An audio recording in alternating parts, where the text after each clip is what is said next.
Boa noite a todos. Boa noite aos internautas. Nosso Mestre Jesus nos auxilie nas reflexões da noite de hoje. Bom, vamos falar sobre o capítulo 17, o estudo do nosso livro, Evolução em Dois Mundos. O capítulo 17 trata do tema mediunidade e corpo espiritual. Nós vamos ver aqui alguns assuntos muito relevantes no que toca algumas definições sobre a aura, sobre o papel do sono físico, né, no nosso refazimento, bem como também a correlação, né, entre a mediunidade e o corpo espiritual e como isso influencia no nosso dia a dia, como isso influencia no nosso bem-estar ou não. E aí o André Luiz, ele no início desse capítulo, nós temos lá o subtítulo A Aura Humana, e ele vai discorrer um pouquinho sobre o que seria a aura e como é que ela se desenvolve ao longo do tempo, desde o homem primitivo até hoje, até o homem aí mais constituído. Bom, e ele coloca assim: considerando-se toda a célula em ação por unidade viva, qual motor microscópico em conexão com a usina mental. Então vejam que aqui ele considera toda a célula física em conexão com a usina mental, né, com a mente, com os pensamentos. É claramente compreensível que todas as agregações celulares emitam radiações, energias, e que essas radiações se articulem através de sinergias funcionais a se constituírem de recursos que podemos nomear por tecidos de força. Quer dizer, essas energias formam como se fosse um tecido, né, uma rede, em torno dos corpos que as exteriorizam, no caso o corpo físico, o corpo humano e de outros seres. Todos os seres vivos, por isso, dos mais rudimentares aos mais complexos, se revestem de um halo energético, que é dessa forma vibracional que lhe corresponde à natureza, quer dizer, de acordo com cada característica do corpo, do ser vivo. No caso do homem, contudo, semelhante projeção, e aqui ele faz uma comparação, ele não está dizendo que a descrição que eu vou fazer a seguir é referente à alma. Ele diz que no homem, contudo, há uma semelhante projeção, parecido, que surge profundamente enriquecida e modificada pelos fatores do pensamento contínuo. Então, continuamente, através dos pensamentos, essa estrutura, essa projeção que nós vamos falar, também é influenciada pelo pensamento, assim como a aura humana, que, em se ajustando às emanações do campo celular, porque cada estrutura, cada célula apresenta uma energia e emite uma energia, lhe modelam em derredor da personalidade, da pessoa, o conhecido corpo vital ou duplo etéreo, de algumas escolas espiritualistas assim denominado, duplicata mais ou menos radiante da criatura. Nós não vamos entrar em muitos detalhes em relação ao duplo etérico, mas é aquele corpo também constituinte aí do perispírito, que quando nós desencarnamos, esse duplo etérico ele fica na dimensão aqui da crosta terrestre e é utilizado para outras finalidades. Então aqui ele está apenas comparando que, assim como esse duplo etéreo, que tem a função também de fazer com que as nossas células orgânicas funcionem, trabalhem, executem as suas funções de maneira peculiar a cada uma delas, assim também a alma apresenta essa interligação, essa correlação com a influência, ou sofre a influência dos pensamentos. E também é energia. Quando a gente fala em energia, nós estamos falando do quê? Estamos falando de conjunto de átomos, moléculas, que vibram numa outra dimensão. Elementos, alguns parecidos com aqueles que nós encontramos na matéria física, mas também outros elementos que não encontramos. Ou que pelo menos a ciência ainda não descobriu. E aí ele continua. Nas reentrâncias e ligações sutis dessa túnica, e aí ele vai falar em relação à aura. Nas reentrâncias e ligações sutis dessa túnica eletromagnética, de que o homem se entraja, circula o pensamento, colorindo-a. Veja que há, como é energia, como é vibração, apresenta uma frequência. A frequência apresenta uma cor. Colorindo-a com as vibrações e imagens de que se constitui. Aí exibindo em primeira mão as solicitações e os quadros que improvisa, antes de irradiá-los no rumo dos objetos e das metas que demanda. Então veja aqui que eu tirei essa figura do livro Mãos de Luz, que é o livro de uma cientista nos Estados Unidos que trabalhou na NASA e que ao longo da vida dela ela começou a se dedicar às terapias vibracionais, e ela tinha uma sensibilidade mediúnica, uma percepção extrasensorial. Então ela passa a descrever isso. Ela não é espírita. E aí ela começa a estudar e a entender como é que acontecem esses fenômenos. E aí ela, através da mediunidade, dessa percepção extrasensorial, ela, por exemplo, vai descrever no seu livro a questão da aura e de outros corpos sutis, né? Então aqui vocês veem que a aura ela permeia toda a personalidade humana, quer dizer, o corpo humano, a pessoa, né? E tem a forma aí mais ou menos em um formato ovoide, como nós vamos ver aqui para frente. Então, aí temos nessa conjugação de forças físico-químicas e mentais. Então vejam, forças físico-químicas, elétricas, átomos, moléculas e mentais, a ação do pensamento, que também é matéria. A aura humana, peculiar a cada indivíduo, cada pessoa tem uma aura. Interpenetrando-o, ao mesmo tempo em que parece emergir dele, a maneira de campo ovoide, não obstante a feição irregular em que se configura, valendo por espelho sensível em que todos os estados da alma, felizes ou infelizes, se estampam com sinais característicos, e em que todas as ideias se evidenciam. Olha a importância do pensamento, né? E como ele vai influenciar na aura. Plasmando telas vivas, quando perduram em vigor e semelhança, como num cinematógrafo comum, né? Como num projetor de slides. Então veja que ele descreve a constituição da aura, a sua forma em que ela pode se apresentar, né? E a que ela está subordinada, que são os estados da alma. O que são estados da alma? Os sentimentos, os pensamentos, né? Doutor, qual é a autora do livro? Chama Barbara Ann Breman. Barbara A-N-N Breman, B-R-E-M-A-N.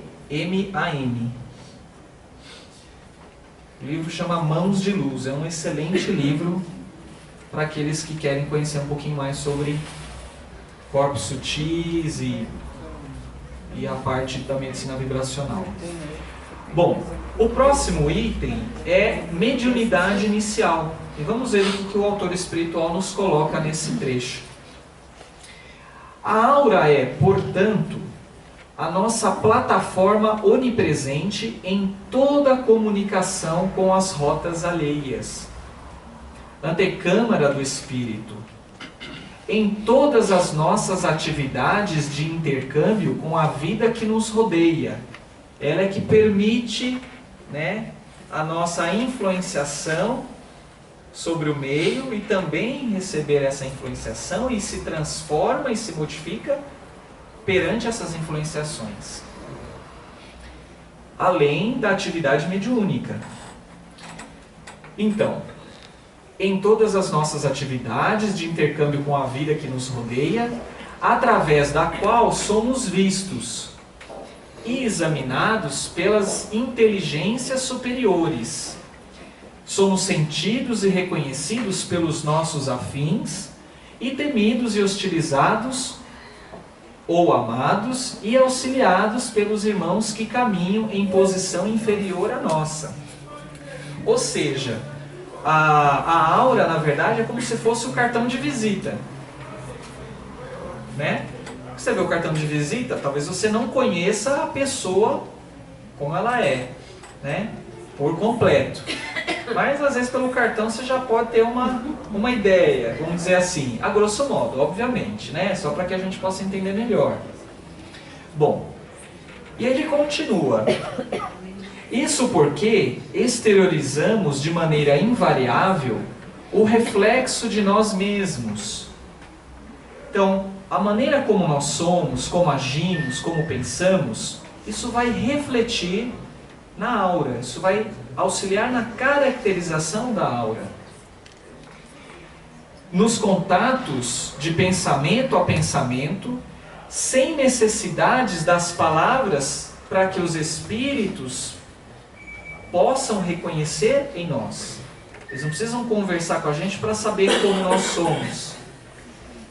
Espíritos inteligentes, superiores e inferiores também vão nos reconhecer através da aura. E por quê? Porque ela está subordinada à questão do pensamento e do sentimento. Né? Sem necessidade, então, de palavras para simpatias ou repulsões fundamentais. Né?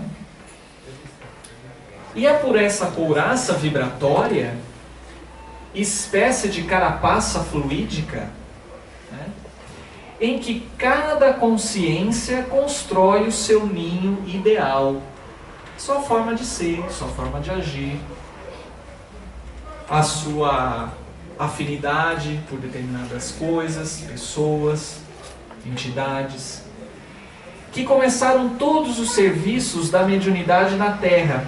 Quer dizer, o desenvolvimento da aura através da escala filogenética também foi um fator importante para que pudesse haver o intercâmbio mediúnico.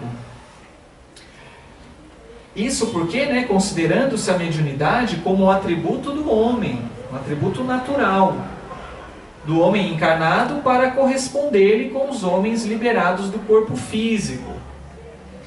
Então vejam vocês a importância da aura no sentido do intercâmbio mediúnico, do reconhecimento através da nossa aura pelos espíritos que nos rodeiam, né? E obviamente nos auxiliando ou nos influenciando negativamente, né, perante as nossas predisposições, perante aquilo que nós plasmamos em nós mesmos, através dos pensamentos e dos sentimentos. Então, essa obra de permuta, de troca, no entanto, foi iniciada no mundo sem qualquer direção consciente. Inconscientemente, quer dizer, isso faz parte de uma lei natural. Né? Por quê? Pela natural apresentação da própria aura, quer dizer, é natural que todos nós, todos os seres vivos tenham aura. Os homens melhores atraíram para si os espíritos humanos melhorados, cujo coração generoso se voltava compadecido para a esfera terrena, auxiliando os companheiros da retaguarda. Ou seja, através daqueles homens, daquelas pessoas encarnadas em tempos longínquos, e que, à medida em que era reconhecido as pessoas que tinham valores direcionados ao bem, que tinham uma certa maturidade espiritual e moral, né? Foram através desses que os espíritos inteligentes, os espíritos superiores, se aproximavam para saberem quem poderia contar para o avanço e o progresso da humanidade. Olha como isso é profundo e belo ao mesmo tempo. E os homens rebeldes à lei divina aliciaram a companhia de entidades da mesma classe, transformando-se em pontos de contato entre o bem e o mal, entre a luz e a sombra que se digladiam na própria terra. Então veja a forma, né, que ao longo dos tempos os espíritos tiveram, através da aura, a forma ou instrumento pelo qual eles poderiam influenciar positivamente ou negativamente os seres humanos, e assim continua, porque é algo natural, né? Bom, pelas ondas de pensamento, o autor continua.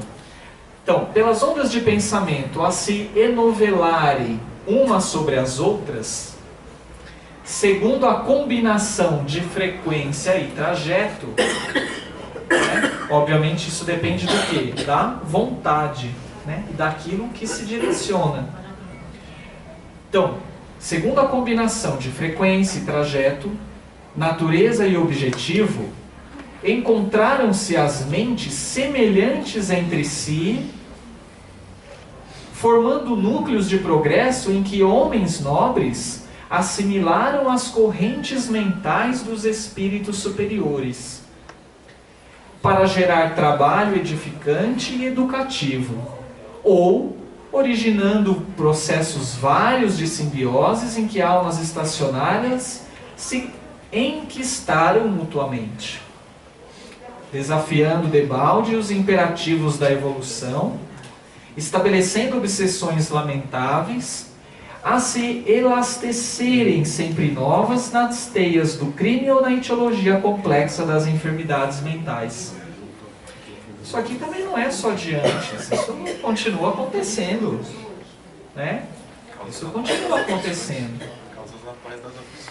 São as causas atuais das aflições. Muito bem. E aí a intuição foi, por esse motivo, o sistema inicial de intercâmbio, facilitando a comunhão das criaturas, porque naquele momento, ao longo desse processo do desenvolvimento do ser, da inteligência, era preciso naquele momento, não havia como intervir, né, de maneira mais ostensiva ou através da incorporação lá nos primórdios, e a forma como os espíritos encontravam naquele momento era a intuição, como forma desse intercâmbio e para que o progresso acontecesse, para que as renovações morais do progresso humanitário pudessem acontecer. Então, ela facilitou a comunhão das criaturas, mesmo à distância que não é distância de 1 metro, de 2, de 3, né? Talvez possa ser de milhões de quilômetros, ou milhares, enfim, para transfundi-las no trabalho sutil da telementação. Telementação, né? Então, a projeção dos seus pensamentos, projeção de suas ideias na mente do outro. Assim como um projetor que incide uma luz na parede, né? Então, isso acontecia nesse ou naquele domínio do sentimento e da ideia, por intermédio de remoinhos mensuráveis de força mental, assim como na atualidade o remoinho eletrônico infunde em aparelhos especiais a voz ou a figura de pessoas ausentes, em comunicação recíproca na radiotelefonia e na televisão. Quer dizer, para entender basicamente, quando você está vendo um filme, você não está vendo o ator ali presente na sua frente. Ele, né, aquilo pode ter acontecido lá atrás, ele está a distância muito longe, né? Exemplo, se for um programa ao vivo. Mas, através da telementação, da emissão dessas ideias, isso pode ser captado por nós, assim como nós também somos emissores. Podemos até plasmar numa fotografia um pensamento de alguma pessoa que a gente está mentalmente ligado. Exatamente, também, né? Também. Bom, Alguma pergunta por enquanto? Passamos então para o outro item, que é sono e despreendimento. Vamos ver qual é a importância do sono e o papel que o sono tem e o que é o sono, né? O sono físico. Então o autor nos coloca da seguinte forma: releva, contudo, assinalar que, em se iniciando a criatura na produção do pensamento contínuo, o sono adquiriu para ela uma importância que a consciência em processo evolutivo até aí não conhecera. Usado instintivamente pelo elemento espiritual como recurso reparador no refazimento das células em serviço, semelhante estado fisiológico carreou novas possibilidades de realização para quantos se consagrassem ao trabalho mais amplo de desejar e mentalizar.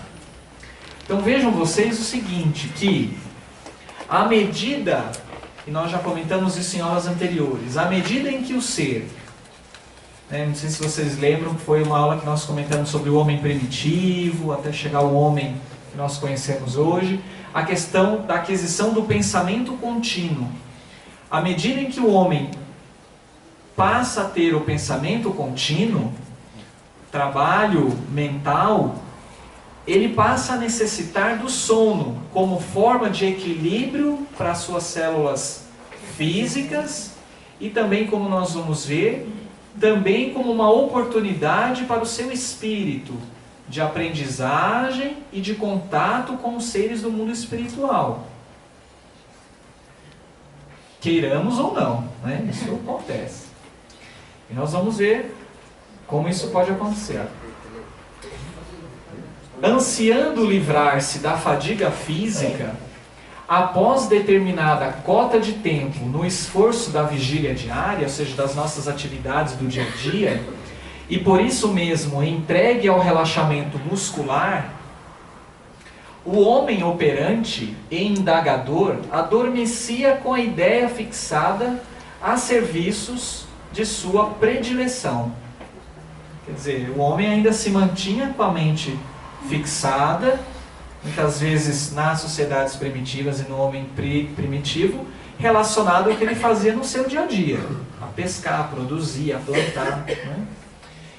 Amadurecido então para pensar e lançando de si a substância de seus propósitos mais íntimos, ensaiou pouco a pouco, tal como aprendera, vagarosamente, o despreendimento definitivo nas operações da morte. O despreendimento parcial do corpo sutil. Então ele compara aqui o sono físico como se fosse uma prévia, né? Uma prévia da morte, né? Todos nós morremos um pouquinho toda noite. Durante o sono, desenfaixando-o, desligando-se do veículo de matéria mais densa, que é do corpo físico, ou seja, o corpo espiritual, se afastando, se desligando, não totalmente, obviamente, senão o espírito desencarnaria, mas se afastando do corpo físico, né, da matéria densa, embora sustentando, quer dizer, permanece ligado pelos laços fluido-magnéticos, a se dilatarem levemente dos plexos, e aí, quando ele está falando plexo, ele está falando de plexos nervosos e também dos centros de força, e com mais segurança da fossa romboide. Bom, que estrutura é essa daí? Essa fossa romboide. Nós vamos mostrar uma foto lá da anatomia lá mais para frente. Mas é uma estrutura intracraniana, na verdade, onde se localiza uma estrutura chamada ali de quarto ventrículo. A gente tem dentro do nosso sistema nervoso, em especial dentro assim, do encéfalo, nós temos um líquido chamado líquor, né? Alguém já deve ter ouvido falar em meningite, e para se fazer o diagnóstico de meningite se coleta o líquor, né? Então esse líquor ele circula, na verdade, em algumas câmaras dentro do nosso sistema nervoso central. E aí eu trago, na verdade, para falar um pouquinho de sono, um trecho, né, de algumas questões que nós encontramos no Livro dos Espíritos. E lá na questão 400, a pergunta é a seguinte: o espírito encarnado permanece voluntariamente no envoltório corporal? E aí ele responde: é como perguntar se o prisioneiro está satisfeito com as chaves. Quer dizer, se ele está satisfeito estando preso lá, né? O espírito encarnado, ele aspira incessantemente à libertação. E quanto mais grosseiro é o envoltório, mais deseja ver-se desembaraçado, né? E tem um monte de gente que tem medo de desencarnar, né? Ali na questão 401, ele pergunta assim: bom, mas durante o sono, a alma repousa como o corpo? A alma repousa assim como o corpo? A hora que o corpo está lá dormindo, tal, a alma repousa, fica paradinha ali?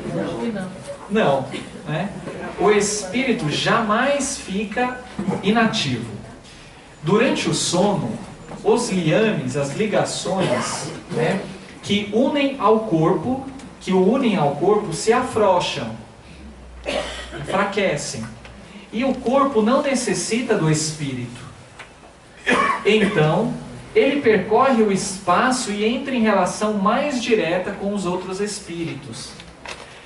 Eu tomei a liberdade de trazer um pouco essas informações, porque nós vamos ver que isso é muito importante, e isso serve para todos nós, também para mim, que falo aqui junto com vocês, é a nossa preparação para o sono físico, né? Às vezes a gente chega em casa tão cansado, né? E lógico, ninguém está querendo passar nenhuma lição de moral e dizer, poxa, façam, tem que fazer obrigatoriamente.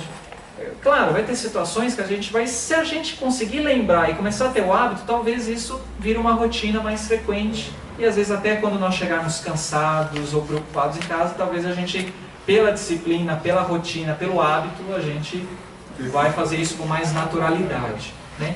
Mas é importante trazer a reflexão sobre a importância do preparo para o sono físico, porque se a alma permanece ativa, e se há um desligamento da alma junto ao corpo físico, e sendo que ela pode se dirigir e sofrer a influência de qualquer variedade de espírito, de acordo com a nossa predisposição, com os nossos pensamentos e sentimentos, a gente precisa começar a refletir sobre a importância do sono. E não só se preparar para o sono, né, com aquela prece, com a oração, a leitura do Evangelho, mas isso traz uma reflexão muito mais profunda, que é a seguinte: se nós sabemos que nós somos influenciados não só durante o sono físico, mas também na vigília, a mudança ela deve acontecer permanentemente. A vigilância dos pensamentos, a busca pelo equilíbrio. É fácil? Não é, gente. Não é fácil. Doutor, por gentileza, no momento do sono, no momento que nós estamos dormindo, que o nosso espírito vagueia pelo espaço sem fim, tem um cordão umbilical que controla na ligação entre o corpo carnal e o perispírito dele, porque senão há desencargo. Estou certo ou estou errado? Isso, é o cordão fluídico, né? Um cordão é uma estrutura eletromagnética, alguns chamam de cordão prateado, e que é o que mantém essa ligação entre o espírito, né, junto ao corpo físico, para que o corpo físico possa manter as suas atividades celulares, batimento cardíaco, né? Quer dizer, que as células possam continuar trabalhando, porque por nós isso estamos que, dormindo, então, mas... no plano espiritual, os espíritos desencarnados, eles nos identificam quando nós estamos viajando, corpo deitado, em sono, né? Isso. Ainda tem uma passagem no nosso lar que todo mundo conhece, né? De espíritos que vaqueava lá e depois o André Luiz disse que tinha, não sei se foi o André, Perfeito, que aconteceu muito boa com ele ou lembrança. foi com outro, que eles ficaram amedrontados Aí explicar. Cara a respeito do cordão umbilical.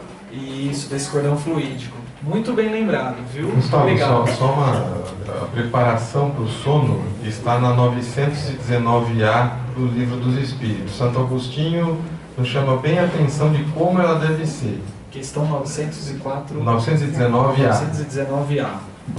Muito bem, anotem aí então para que a gente possa ler mais tarde. Bom, e aí, na questão, dando seguimento, na questão 402, encontramos lá: como podemos julgar da liberdade do espírito durante o sono? Como é que acontece essa liberdade dele? Né? Como é que a gente pode entender isso? Podemos entender também até a forma, né, por onde ele vagueia, através dos sonhos. Né? A resposta é pelos sonhos. E obviamente nem todo mundo lembra do sonho. Né? Isso é um fato também. Né? Então, nós não vamos entrar muito em detalhes, até porque eu careço de algumas informações. Por que um sonha mais, outro sonha menos? Algum motivo deve ter. Seja a parte emocional, a questão física, orgânica, o autocuidado, talvez possa ser influenciado por isso. Pode falar. Eu tenho a sensação de que eu tenho um controle maior do meu espírito em vigília, apesar do meu corpo ser, meu envoltório ser grosseiro. Porque eu tenho a nítida sensação das minhas atitudes durante o sonho, durante o sono.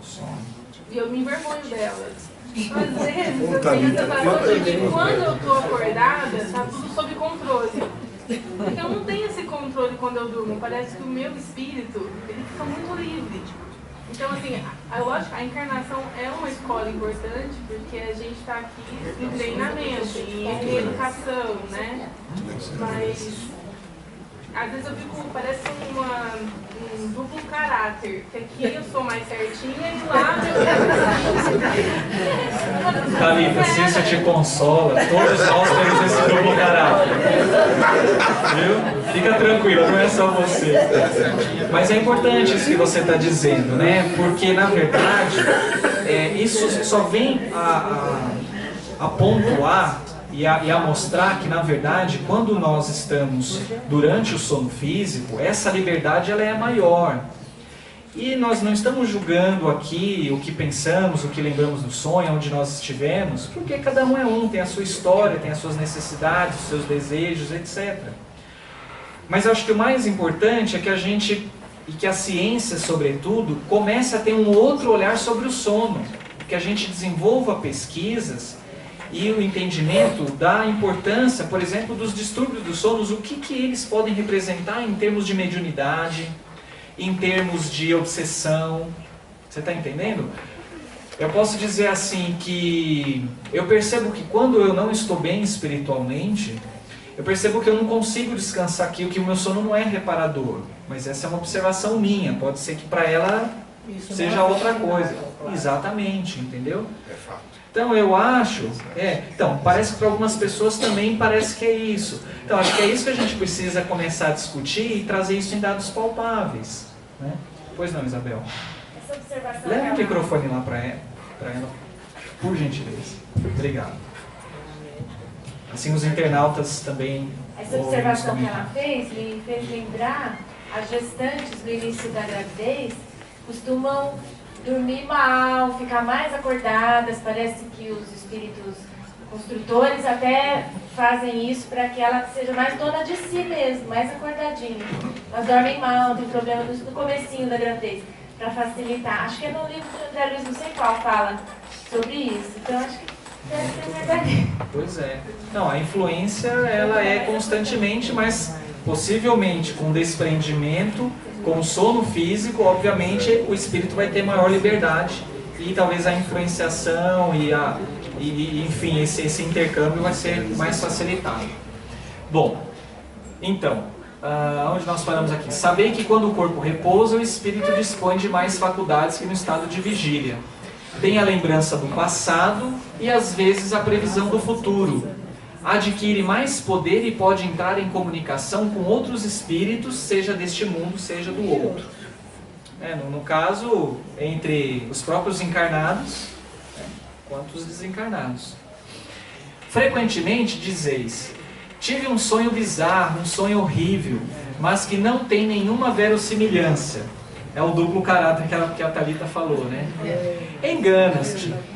Quase sempre uma lembrança de lugares e de coisas que viste ou que verás numa outra existência ou em outra ocasião. Né? Às vezes são coisas também relacionadas, que a gente tem a oportunidade de ter a percepção de coisas que aconteceram lá atrás, em outras vidas. Por que não?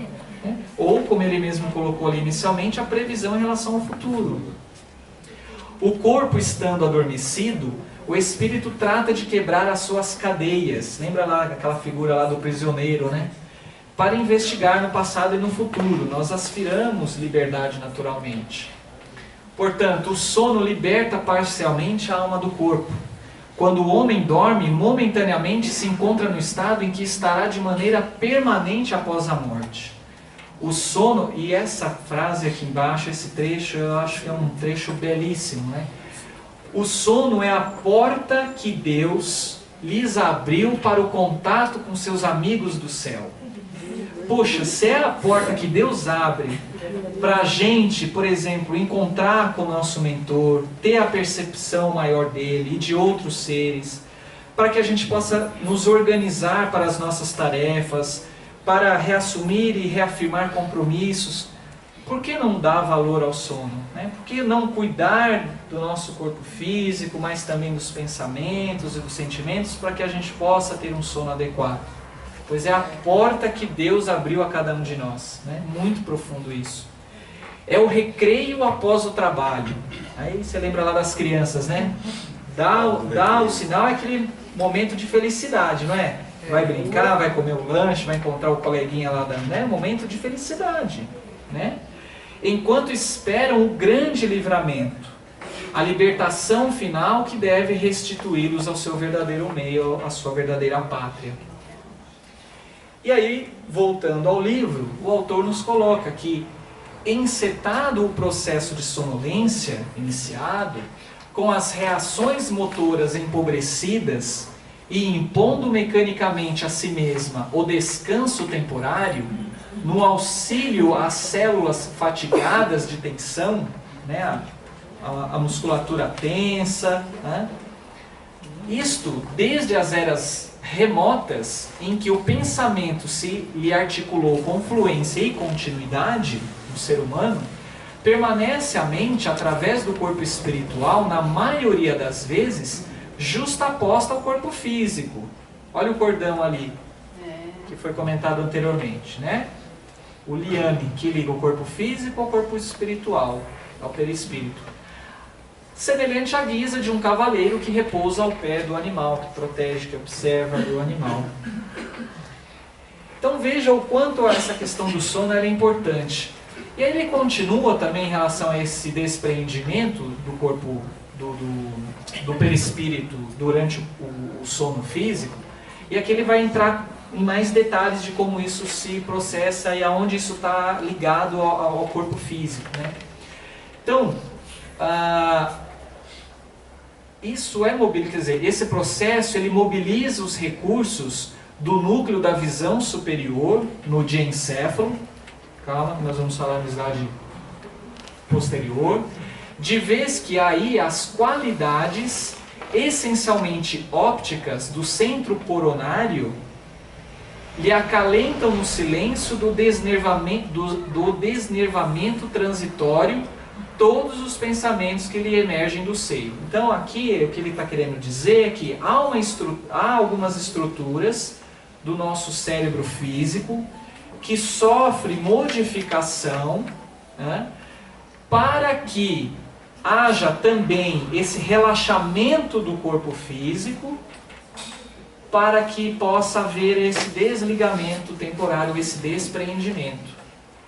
Noutras ocasiões, no mesmo estado de insolamento, recolhe no curso do sono os resultados dos próprios excessos, padecendo a inquietação das vísceras ou dos nervos injuriados pela sua rendição à licenciosidade, quando não seja o asfixiante pesar do remorso por faltas cometidas, cujos reflexos absorvem do arquivo em que se lhe amontanham as próprias lembranças. Ou seja, a questão de como nós vivenciamos o nosso dia a dia, dependendo também daquilo que trazemos em relação a outras vidas, né? A nossa maneira de ser, a nossa maneira de pensar e de agir, e isso também vai influenciar nesse processo de despreendimento e durante o sono físico.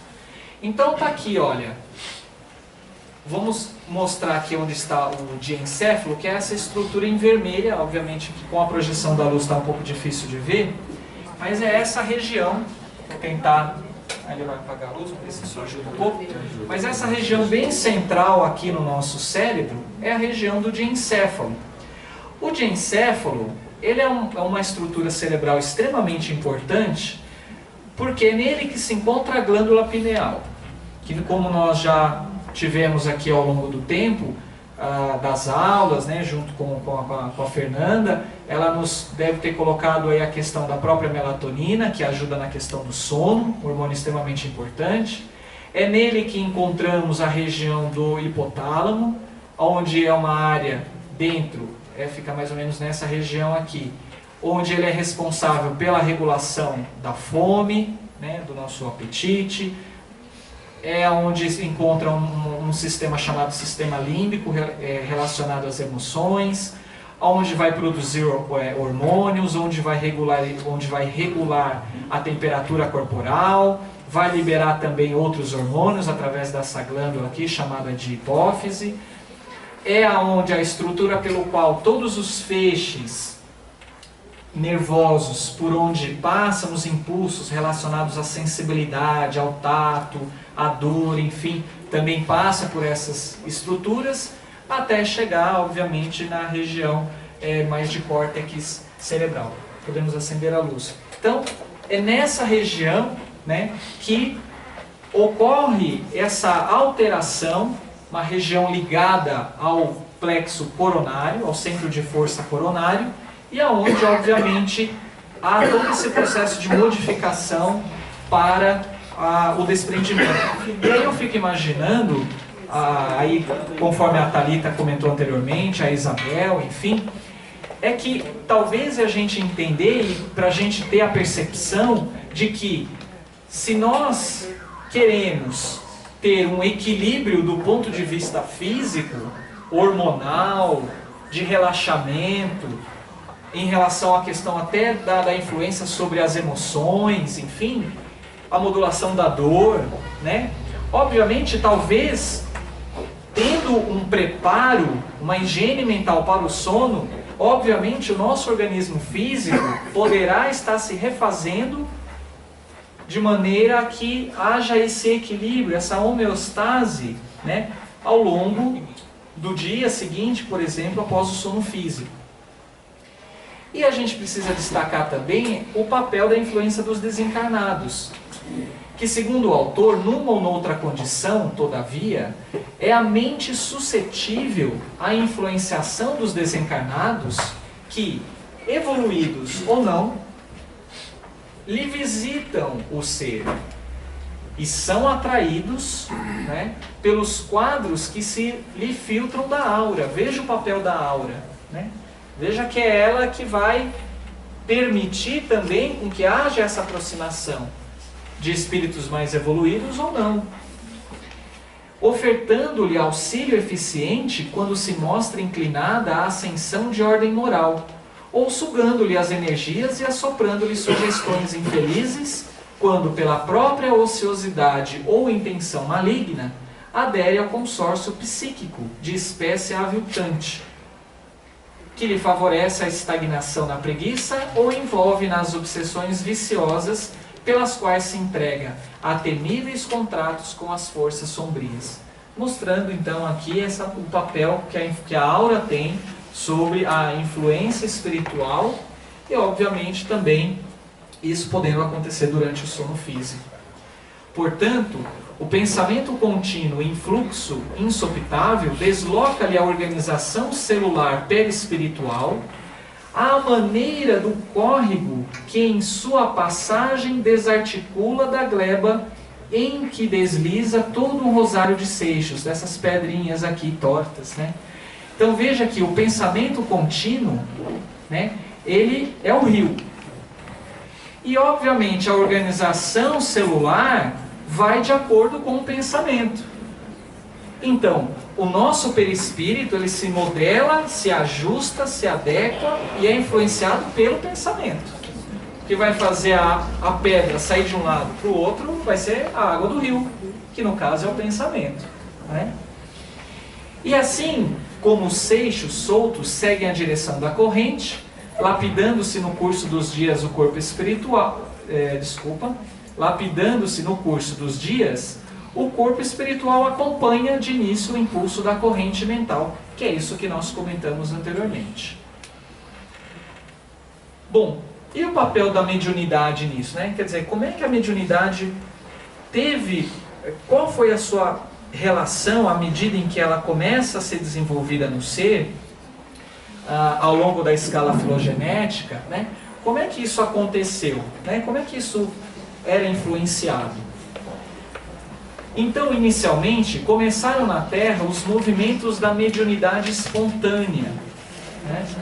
Porquanto os encarnados que demonstrassem capacidades mediúnicas mais evidentes pela comunhão menos estreita entre as células do corpo físico e do corpo espiritual, em certas regiões do campo somático, passaram das observações durante o sono.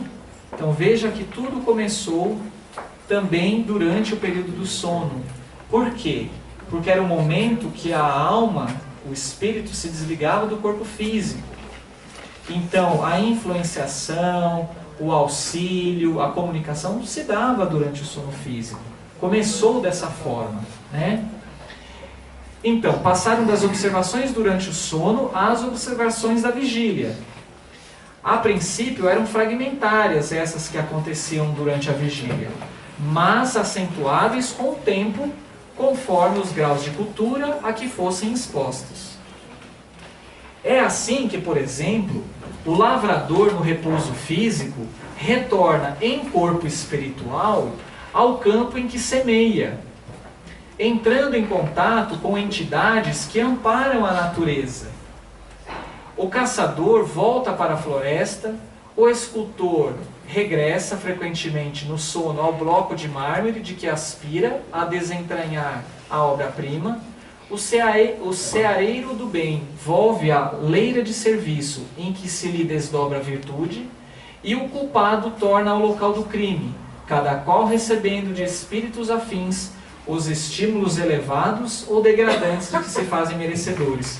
Na verdade, ele procura então mostrar e exemplificar que nós vamos ter a percepção ou a vivência durante o sono de acordo com aquilo que nós estamos plasmando, né? Não só durante o sono, mas também durante o estado de vigília. Nós estamos em contato com as entidades espirituais de acordo com o nosso padrão vibratório. Portanto, quanto menos densos os elos de ligação entre os implementos físicos e espirituais, nos órgãos da visão, mais amplas as possibilidades de clarividência, prevalecendo as mesmas normas para a clareaudiência. Ou seja, aqui ele diz que o que faz a gente ter maior percepção, seja na clarividência ou na clareaudiência, é esse distanciamento, aquilo que a gente aprendeu com a doutora Marlene, a exteriorização desses centros de força, aquele afastamento, aquele desacoplamento, para que pudéssemos então ter essas percepções mais aguçadas. Por exemplo, durante o processo mediúnico. Então, para outras modalidades, no intercâmbio entre as duas esferas, inclusive as peculiaridades da materialização, pelas quais os recursos periféricos do citoplasma, e aqui ele vai dizer a importância das estruturas celulares, aquelas que se encontram fora do núcleo da célula física, e esse papel que esses recursos do citoplasma têm em relação à capacidade de se condensarem no ectoplasma, pela definição científica vulgar, que se exteriorizam do corpo carnal do médium. Ou seja, o que ele quer dizer é que esse processo de distanciamento, de desligamento e esse intercâmbio entre essas esferas parece passar ou parece ser auxiliado ou influenciado também pelas energias produzidas e contidas nas estruturas celulares fora do núcleo periférico. Né? E dentro do citoplasma nós temos várias, né? Os ribossomos, as mitocôndrias e por aí vai. Bom, e aí esse outro trecho que o autor... Eu estou tentando correr um pouquinho porque o capítulo é bem extenso, então só para que a gente, né, tenha algumas reflexões sobre isso. E aí nesse item, na verdade, ele procura trazer a ideia para a gente, né, de como se dava essa questão do intercâmbio, né, e como as entidades, os espíritos superiores influenciavam os seres numa época mais primitiva da nossa humanidade. Então ele diz lá assim que desde o início do correio entre o plano físico e o plano extrafísico, né, dessa troca, da comunicação, do intercâmbio entre o ser encarnado e desencarnado, os médiuns primitivos nada mais puderam realizar que a fascinação recíproca, ou magia elementar, porque a ignorância embotava ainda a mente humana, em que os desencarnados igualmente inferiores eram aproveitados, por via hipnótica, na execução de atividades materialonas, né, sem qualquer alicerce na sublimação pessoal. Quer dizer, havia toda uma idealização, uma mistificação, uma influenciação desses espíritos inferiores junto aos encarnados, que não utilizavam a capacidade ou a propriedade da mediunidade para, assim, voltado para o bem, né? Por isso, então, ou seja, assim, naquela época, é que surge, por exemplo, o que eles chamam de goécia ou magia negra, né? Vem daquelas épocas. Porém, né, houve a formação de numes familiares, né? Na verdade, de espíritos benfeitores, espíritos protetores que se reuniram e que, interessados em favorecer as tarefas edificantes para levantar a vida humana a um nível mais nobre, foram categorizados à conta de deuses, em diversas faixas da natureza.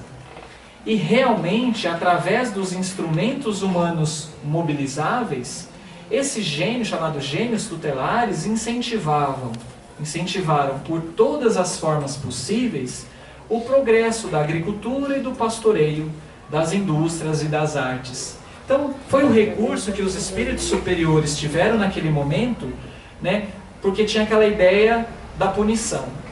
Porque éramos tão primitivos naquela época que era necessário que nós tivéssemos aquela ideia de que estávamos submetidos aos deuses, a seres que fossem maiores do que a gente e que tinham poder, justamente como uma forma de coerção e que nos serviu como aprendizado e como aperfeiçoamento espiritual e moral. Então isso fazia parte do processo de desenvolvimento naquele momento. Então inteligências superiores encetaram a formação da mitologia em todos os setores da vida tribal.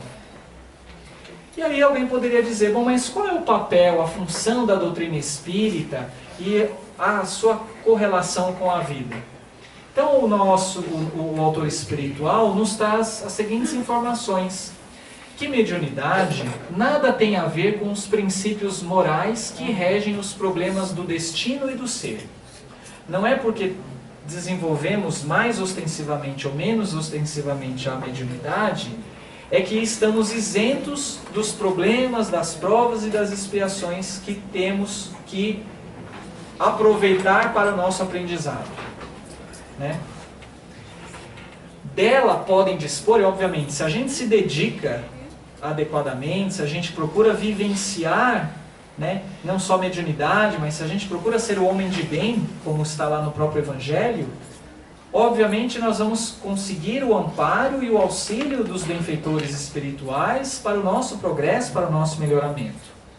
nos auxiliando a ter mais força, coragem, fé para enfrentar e modificar aquelas situações que nós nos encontramos. Dela podem dispor pela espontaneidade, né, dela a mediunidade, podem dispor pela espontaneidade com que se evidencia sábios e ignorantes. Mediunidade não tem a ver com maior capacidade intelectual, com maior moralidade, né? Então, dela podem dispor justos e injustos, sábios e ignorantes, expressando-lhe desse modo a necessidade de condução reta.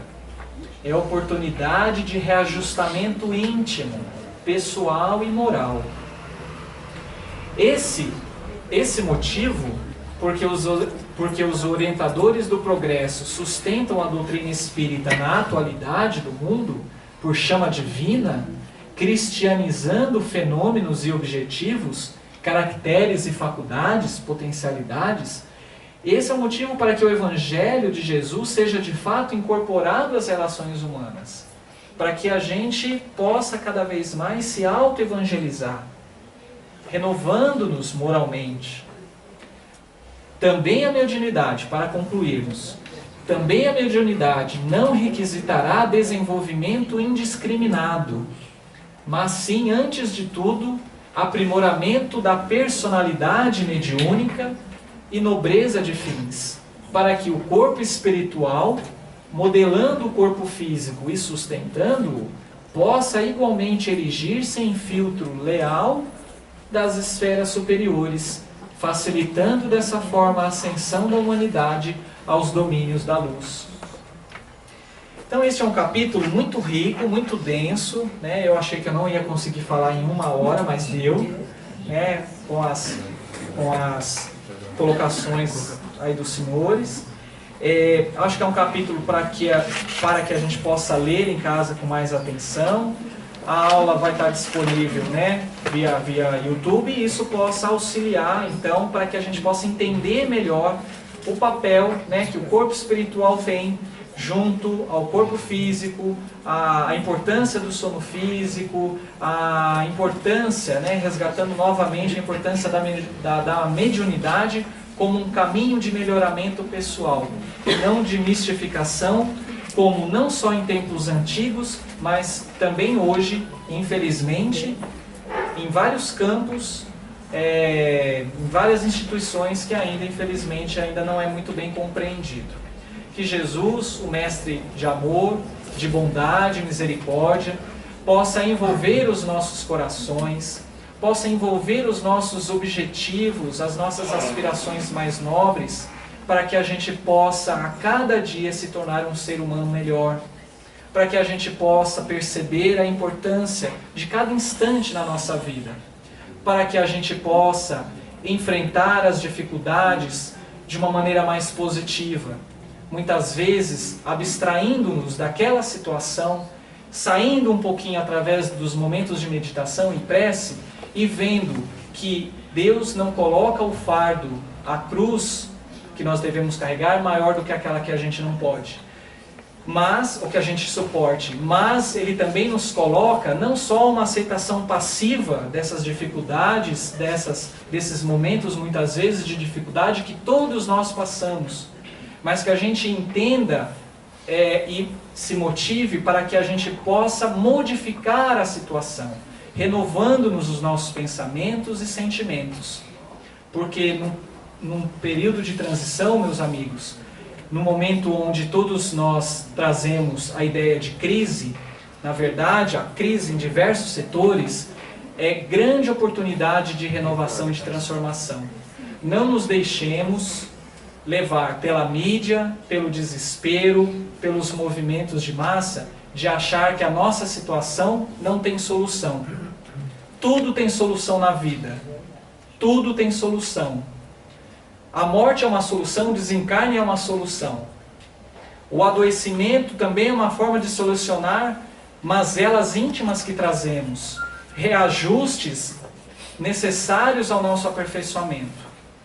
E lembremos que fora da caridade não há salvação, de que o amor cobre uma multidão de pecados, de que é preciso que tenhamos fé para que as montanhas da dificuldade e da dor sejam removidas e transformadas.